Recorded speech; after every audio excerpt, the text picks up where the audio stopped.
And we are live. Good morning, crypto warriors, and welcome back to the Gentlemen of Crypto episode 335.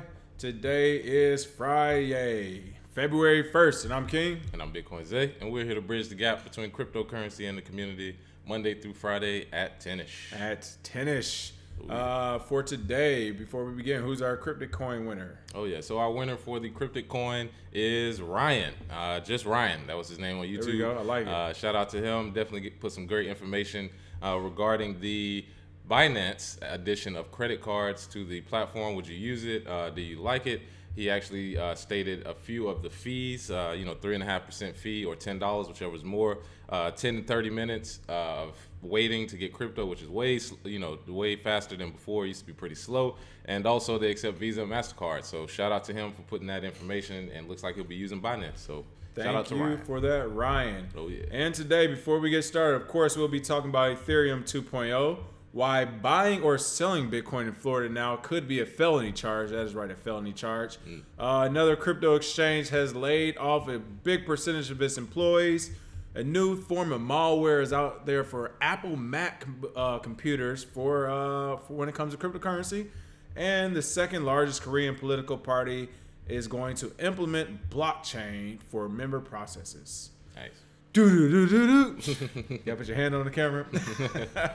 All right, top story of the day. Ethereum 2.0 pre-release kicks off relatively feature complete. Good news. I mean, hey, good news. Shout out to Ethereum. Yeah, that's for all. once. All the talk of this project's dead, is not going anywhere. It's all the issues, internal, external, whatever. And here we go, Ethereum 2.0. They had it on the roadmap. They talked about it. It's kicked off. How's it looking? What's going on here? Oh yeah, so Ethereum 2.0, also known as Serenity, is planned to be the system's final upgrade, and they will move the network from proof of work to proof of stake. So basically, all you have to realize about that is the more Ethereum you hold, the more you earn, the more you hold it. So this will tackle scalability, supposedly, and security. Serenity is the third of 4 stages. So they have 4 stages to go through. The third stage is actually Metropolis, and it's 2 hard forks. So these different, upgrades that Ethereum is doing, they're going pretty smoothly right now, kind of under the radar. Some people are in anticipation for the network being better, but I would like to see if the scalability works, because we saw with CryptoKitties, just CryptoKitties being popular, Ethereum network was down for like a week. They couldn't move anything. So hopefully this solves that problem, and also any open source wallets that use Ethereum, they'll have better security, because we saw a parity hack, Geth hack. We've seen a few different wallets get hacked with Ethereum. So hopefully this rollout is smooth all the way through, and this pre-release actually looks like it right now. So shout out to Ethereum developers. Yep. And now here you can see I'm opening this window. This is the GitHub. Of course, if you're new, GitHub is a place where a lot of developers go online. No one used to really own it per se, or no one really advertised, but now Microsoft owns it, so it's only a matter of time before they're going to charge you for these signups. Yeah. But with all that being said, as you can see in this article, it does look like Ethereum, after the launch, they put the blog posts and they publish it to their GitHub as well, so you can look at their GitHub. Of course, you can look at the source code here. And then here's the actual pre-release as they talked about it yesterday as well. So this looks like it's the first release in a series of weekly releases through February 2019. Phase 0 in version 0.1 is relatively feature complete and approaching stable. Subsequent changes will occur on dev branch and only merge into master during the release, accompanied by a changelog. So again, that's for the folks who like to get on GitHub, some of those developers out there. You can jump on and look at some of the things they've already done and some things they're working on as well. So here's their major items to add or change as well to the project. So again, congrats to them. And shout out, I was just about to say, these comments are loading in slow today. The shadow ban is real. Nobody got the comment. Right, but what's going on? Kevin Hodges, Crypto and Culture, good morning. Antonio from the UK, Cool Works, good afternoon from ATL. Oh yeah. There we go. Let some folks flow in here. Shout out everybody on Facebook. Actually out doing the YouTube right now. There we go, right? I think something's going on with the shadow ban today. YouTube's never been this slow. All right, next story up. I couldn't believe it when I read it either, but it's true. Florida appeals court reinstates felony charges for unregistered Bitcoin sale. Wow. This story, I mean, again, you talk about waste of taxpayer money again. But United States Appellate Court in the state of Florida has reinstated charges against a man who sold Bitcoin to an undercover police officer. Local media Miami Herald reports on January 30th. All right. There's so much to go to this story, but I'll just get through it first. According to the report, the 3rd District Court of Appeal ruled that a judge who already dismissed charges against the defendant, Michelle Espinoza, was wrong. Espinoza is a website designer who was charged with allegedly transmitting and laundering $1,500 worth of Bitcoin without a money transmitter license. What? $1,500 worth of Bitcoin. I just got my car fixed today, people. It costs more than that. All right, like, what are we talking about? At the initial trial in the Miami-Dade Circuit Court, the defense argued that since Bitcoin is not considered money under Florida law, no license is required. The judge subsequently ruled that Bitcoin is not money and its sale unintentionally for illegal purposes does not constitute money laundering, further stating that Bitcoin is just, quote, poker chips that people are willing to buy from you. That is what the judge said when they dropped this case. When they ruled this case that Bitcoin's not money, they dropped it and whatever. But for whatever reason, the appellate court came back around and said that Espinoza indeed engaged in unlicensed money transmitting, as he neither registered with Florida's Office of Financial Regulation nor complied with anti-money laundering regulation. The court said that his, quote, Bitcoins for cash business requires him to register as a payment instrument seller and money transmitter. They said the defendant was not merely selling his own personal Bitcoin. He was marketing a business. But the biggest thing out of this entire story to me is that they levied felony charges against him. They reinstated felony charges. So not only did one judge drop it, but an entire another court and judge decided to bring it up. Again, this is your taxpayer money. If one judge drops it, why are you bringing this up for $1,500? But it looks like one of the defense witnesses, Charles Evans, a Barry University economics professor, also, of course, disagreed with the decision, but said it looks like it's going to be a part of a broader trend towards the regulation of cryptocurrencies. Quote as saying the Wild Wild West days are over. The regulators and prosecutors are trying to bring order to the chaos. And this is all part of the process. Order to chaos. Yeah, what they're trying to do is extort even more money. I mean, I'm about to say chaotic. Do you understand what the precedence is saying by saying that this is a felony? A $1,500 sale of Bitcoin is being lumped in the same felony group as people who, for those who don't know, if you get a felony, that's prison time. That is, you're serving prison time no matter what. You're going to prison. So you will be next to murderers, rapists, pedophiles, and everything in between because you sold $1,500 worth of Bitcoin. I mean, wow. Tar and feather. Like literally, not the molasses on this appellate case, tar and feather. Oh, man. As if they didn't have anything better to do, it actually states by the public records request that they found a backlog of over 3,500 untested rape kits in Miami that they haven't dealt with yet. So you have more rape kits than you have money that he used for Bitcoin sitting there that haven't been explored, and they have, all these people working as far as undercover. I mean, they met this man at a coffee shop, an ice cream place, and a hotel. And he's a website designer. Yeah, exactly. They didn't meet, and it was $1,500 total for 3 transactions. Come on, man. They didn't meet this dude at a brothel. They didn't meet him at some, seedy place, and he didn't say, okay, yeah, use this money to buy, stolen credit card numbers from Russian hackers. Who cares? He's selling you Bitcoin. What did you do with it? That's your business. So this is definitely entrapment from Florida. We know Florida plays kind of dirty. They're almost as dirty as New York. But, they almost. Well, that's because all the New York gangsters just moved down to Florida and retired. Yeah, so exactly. It's like he's basically like they don't want to go full-time gangster, but they like, we'll go from 12 to 6 p.m. All right. Oh, yeah. Yeah, you got gangsters all around Miami. I can tell you that right now from that area. So this is not surprising that it happened. It is surprising that it is a felony, and that that's the scary part. Because we've seen a few reports where people sold millions of dollars. Right. Okay. You're 400,000. You're 2 million, or whatever. All that crazy, whatever. Yeah. And then $1,500. Yeah, $1,500. Jizzy Max said, "Wow, $1,500," and they slapped banks on the wrist for laundering billions for cartels. Yeah. Exactly.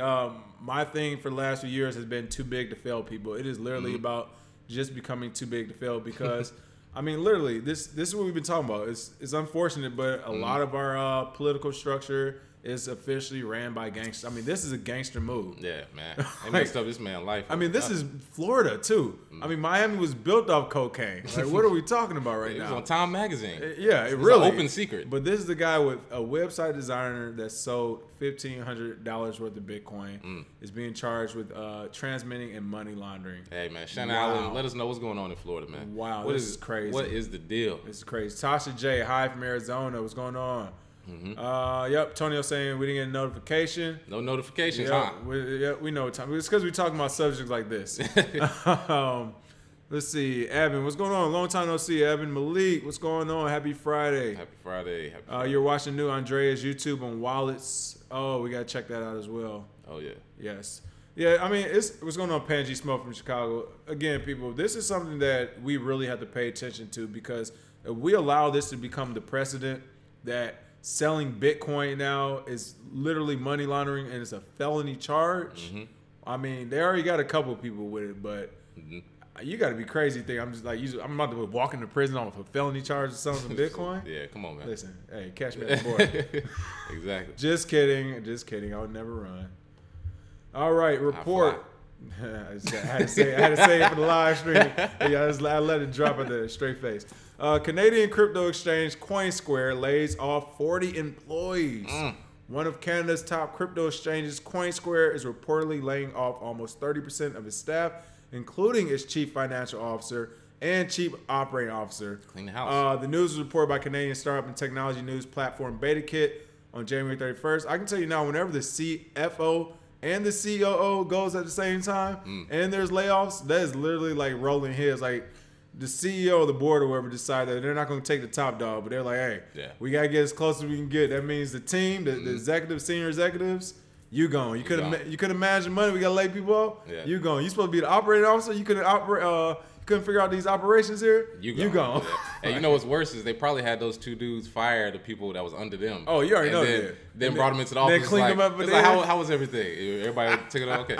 So I got something to tell you. Actually, we need you two to leave as well. Terrible. Because they probably did. It is funny. The CEO's name is Robert Mueller. I mean, that's just hilarious. But their contracts have been terminated. Him and Ken Sang, they were reportedly, both executives were reportedly hired about a year ago. So it's over for that. That's what you all get too, though. You hiring people in 2018. In 2018, come on. Yeah. I mean, how much could they really have done? Right. And it's an exchange, so it literally has to rely on Bitcoin's price and volume for people to come into the exchange for them to make money. Didn't happen, so they had to release some people. Rough time for a lot of companies. We've seen Consensus, CoinSquare, we've seen Quadriga CX, a lot of them. So it's a few companies that are having to do this, unfortunately. Right.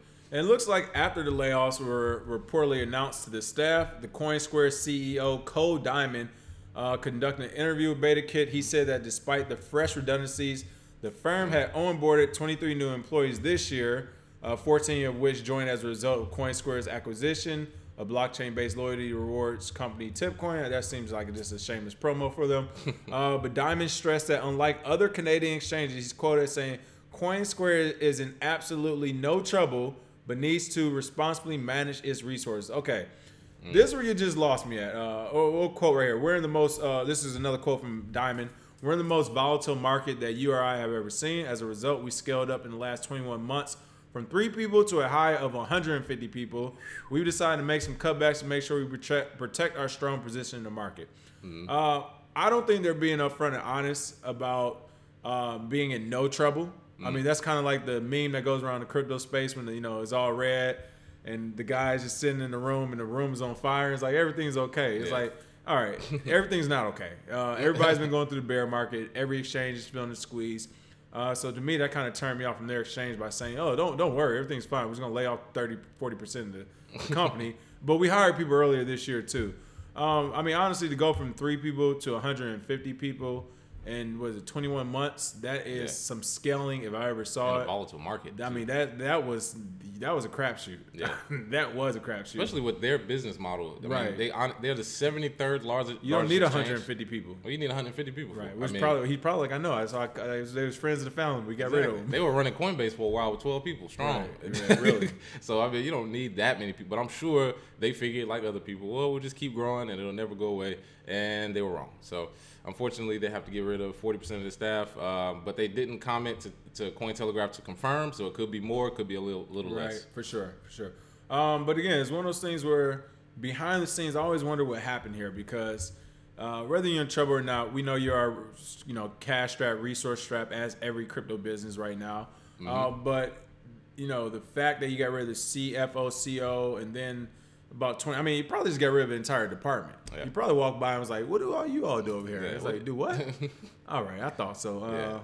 Yeah. Come on. And who hired you? See, okay, both of them hired you. All right, y'all can go with them. So. Yeah, exactly. But hey, stand strong, CoinSquare. We want to see as many crypto companies, even the exchanges, make it out of this bear winter and see what happens once we are back booming. Which actually today marks the longest bear market in Bitcoin's history. 411 days. The longest was 410 back from 2014 to 2016. So this one has been the longest so far. So definitely survival mode.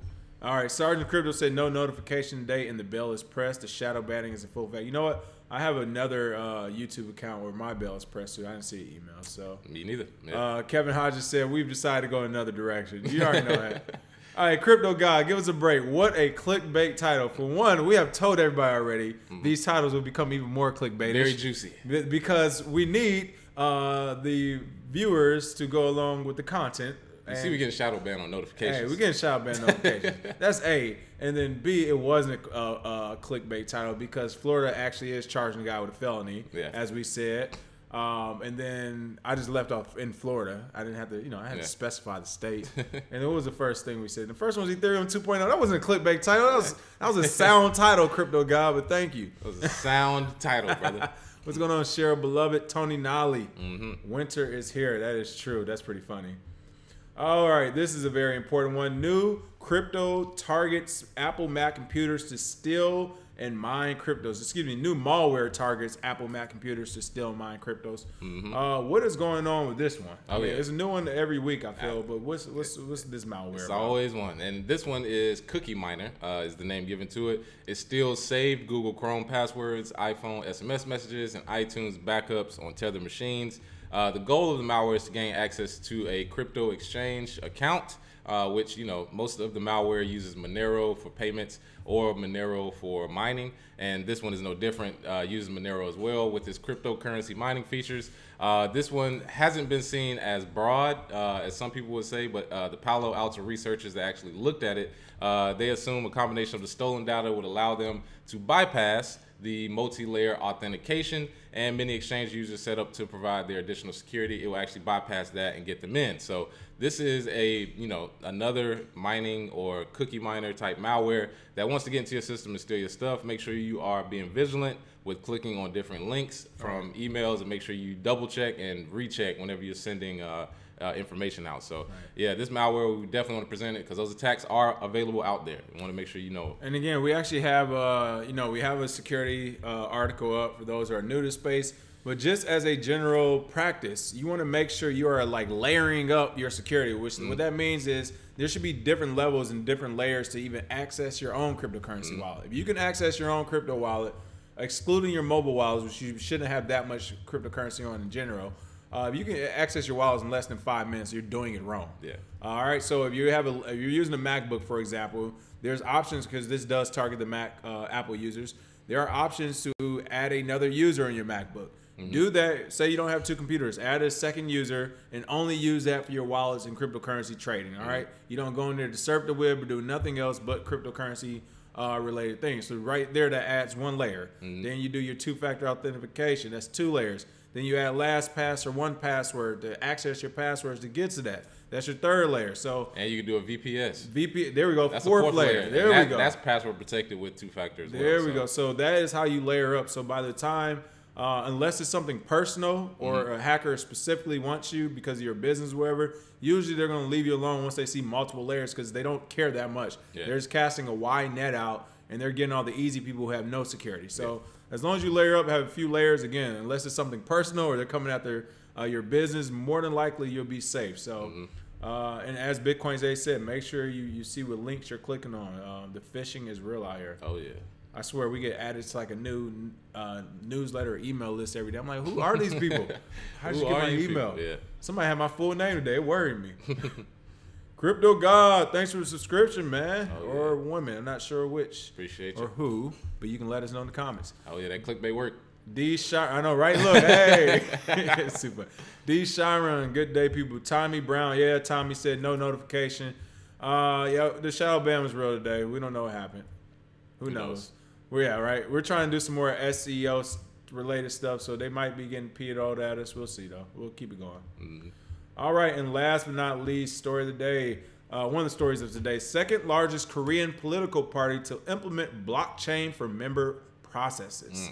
Wow. And shout out to Cointelegraph. You all, I mean, we will give you props. The artwork at Cointelegraph has been strong for the last 2.5, 3 years plus. Best in the industry. I mean, come on. You got the crypto blockchain table here. What is going on with South Korea? Oh, yeah. And their political party? Well, South Korea's second I largest know it's party. not North Korea. Not at all. There's no negotiation in North Korea. But the conservative political party in South Korea, also known as Liberty Korea Party, LKP, they've declared their aim to use blockchain technology in 4 major areas. So listen up. This is setting the precedent for how political parties can use blockchain in the future. This is how they will implement it. First, the first major area, they'll use blockchain to record the meeting results of the central and local parties' assemblies. So whoever keeps the notes, they'll keep it on the blockchain. Second, they'll use it to record and evaluate key performance. So if they set metrics like we need to raise this amount of money or we need to complete this amount of work, you can actually view it on the blockchain. So it's actually, everybody has that record. Third, the area will be using a voting process for elections in the party or within the party, not for general elections, but within the party. And lastly, blockchain will use as a petition system. So if you want to actually change something in the party, you upload it on the blockchain and people can vote and comment on it based on what they believe. So this is actually a step in the right direction using blockchain because it's more transparency. What it does is if you're a part of this political party, you should be able to see everything going on in the political party. Now, do I think this will be completely decentralized? No. I think it will be a blockchain, but I think it'll be controlled by certain aspects of the party, the same way they controlled it before. But if it is completely decentralized, that would be amazing because anybody who joins the party can view any results from meetings. You can vote to change people's minds on policies. You can definitely see their performance, so you can say, I'm not voting for that guy again. Right. He didn't do anything he said he was going to do. Yeah, especially if you can just, like, if it's a way to easily go in there and it's all. It's easy. Yeah. I mean, you could literally track the transaction ID of a certain member of the party and whoever it's attached to and see, well, they didn't lead up anything. This actually make your party stronger, in my opinion. So this is great to see from Korea, and they are way ahead of the game with doing this. It was going to take a long time for U.S. political parties to even get close. They can barely accept Bitcoin right now. So. Right. And this is, again, this is the Liberty Korea Party, previously known as the Say-Nari Party. Currently the second largest party within the South Korean National Legislature, occupying more than 1/3 of the 20th National Assembly seats, and it has about 3 million members. So right there, that's 3 million people going to start using blockchain technology. Also, as they quoted as saying, the 4th Industrial Revolution. Oh, yeah. So, I mean, that's really cool to see it finally get to this level. Yeah, I mean, I really like the, what do they call it, proposal evaluation system. That is the best part of this to me, simply because most people can't evaluate their politicians that they elected unless, they did exactly, like if you want one thing, like I just want this one thing from a politician. If they do it, you don't even look at the other stuff. This will actually evaluate everything they did. It's like, yeah, they promised 10 things, only did 2. Get them out of here. Like, we need better politicians. So I'm glad to see that coming. Hopefully it'll come to the States. There we go. Antonio said, when I went to Korea, so many people are pro Bitcoin. It was amazing. Same experience here in Japan. I mean, it's some of the stuff that South Korea and Japan already has a lot of technologies they implemented that we literally haven't even seen here. So, I mean, it's another head start on this, I guess. It'll be pretty cool to talk about. Yeah, they are ahead of the game. To go to the comments, Valdez Granville II asks for a recommended VPN provider. Oh yeah, NordVPN, Boleth. Yeah, they actually accept Bitcoin. It's a few of them. Yep, we actually we use Boleth, and as Bitcoin, as they say, yep, we paid him Bitcoin. Also, his Bitcoin Starter Guide 3.0. You have a bunch of VPN stuff in there as well, right? Oh yeah, yep. Got some VPN stuff in there on the Bitcoin Starter Guide 3.0. Also, different browsers and ways to secure your exchange and wallets. There we go. So yeah, that's pretty cool to see. All right, for the free cryptic coin today, what are we doing? Yes. So for the free cryptic coin, which U.S. political party do you think will implement blockchain processes first? Do you think it would be Republican? Do you think it would be Democrat, Libertarian? Do you think it would be Green Party? Do you think it would be somebody independent? Let us know what you think. If they will implement blockchain technology into their political platform, put your cryptic coin address, and we'll send those free coins to you. You're trying to get something started, man. You're trying to get a felony today. I know. I'm trying to disrupt the system, right? What is all this technology internet? Because I mean, imagine who watches. Nobody watches. What's the news channel? Nobody watches that. C-SPAN. Nobody watches. You know, it's funny when you were talking. I was thinking about C-SPAN. Our political process could be transparent if we say, you know what, there's no more closed door meetings. Yeah. All that when Nancy Pelosi and Donald Trump was going back and forth, and she was actually doing the right thing. She was like, she was doing the right thing in regards to talking in public. She was like, well, we'll talk about this when we're not in front of the cameras, in front of me. Trump, I like his stance on. He was like, no, we'll talk about it right now. It's better than but exactly, I'm with that. Like, all this, we'll talk behind closed doors and we'll figure out, no, this is why we got C-SPAN. How about you all just stay in that room all day? Yeah. And when you leave, I don't want you seeing each other. Like, yeah, but C-SPAN is very inefficient. I mean, you don't want to sit there and watch it. You can get the notes from the meeting by simply, if they attached a transaction ID to whatever meeting they're having that day, just search it real quick. Only time people watch C-SPAN is when they're having the, what's the president's little funny dinner they do? Oh, yeah. When they, the White House dinner. Yeah, correspondence dinner. Yeah, correspondence. That's the only time people watch C-SPAN. Nobody watches that garbage. Yeah, but we get more views than C-SPAN. All right, make sure we cut this clip, Antonio, and we tag C-SPAN. Other than that, you all have a great week. Have a happy Friday. And we'll see you all next week with some more crypto news. Go Rams. Hey, there is it. Hey, LA Rams, we in here. Listen, people, you haven't noticed already, the United States market is only going to allow LA to be great, all right? Oh, yeah. Come out here and see. Come on, Anthony Davis. Right. Come on, Rams, win the Super Bowl. Let's do it. Cheers. Cheers. Have a good one.